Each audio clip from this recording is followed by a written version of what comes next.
I'm Deb Krishnadasan, Senator Deb Krishnadasan, and I'm from the 26th District.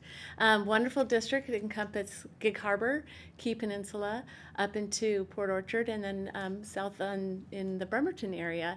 And I have lived in Gig Harbor with my family since 2008, and have enjoyed the beautiful surrounding waters of our entire district, and the small businesses and the amazing school districts that we have, and our constituents are just wonderful people that I always find that want to come together and work together to do great things for community. We have so many businesses that really support our schools and our youth in our community, and again, just really come together and work as one for the good of the whole.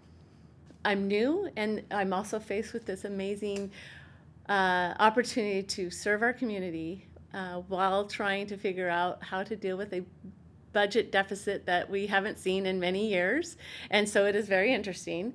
But what I bring down here from the 26th is really looking at some of the biggest concerns we have.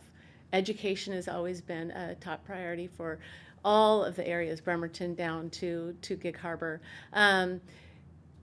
Maintaining small businesses, letting them thrive in a community that there's a lot of tourism, and servicing not only the community itself, but bringing in a lot of tourism.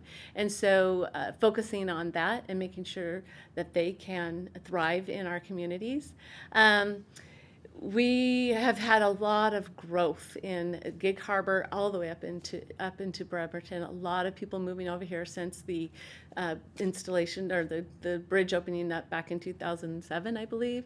But it just exploded growth in the area. And so what has happened is Highway 16, all of the other surrounding feeder streets, it's just become a really hard transportation challenge that we need to start looking at it more seriously.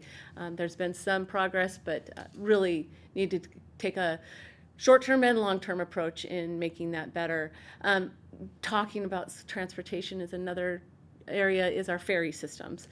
As we all know, the ferry systems have just plummeted in terms of number of boats, number of reliable runs that they take. So I have been diving into learning about the Washington State Ferry, working with Kitsap Transit, and how can we, again, service the community in a short-term period and then a long-term plan to really dig that out.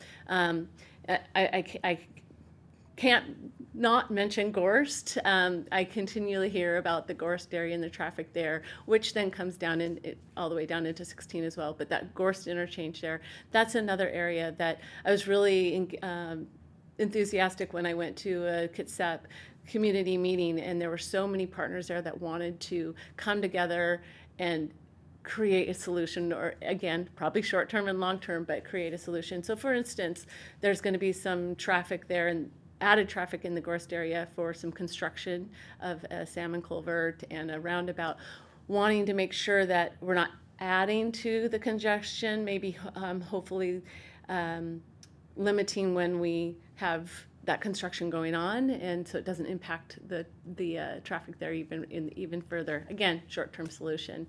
Other than that, just making sure we are creating opportunities to bring in affordable housing.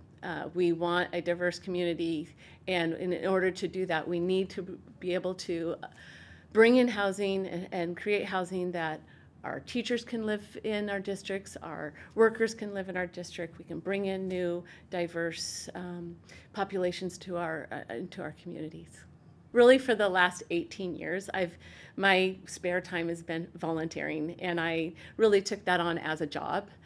So I spent most of the last 18 years working for our schools in Peninsula School District, and so that's been one of my greatest hobbies. I created a group called Stand Up for Peninsula Schools. It was the largest advocacy group in the state of Washington, or one of, that helped build schools in Peninsula for the first time in 20 plus years. So that was really exciting. That was a big hobby.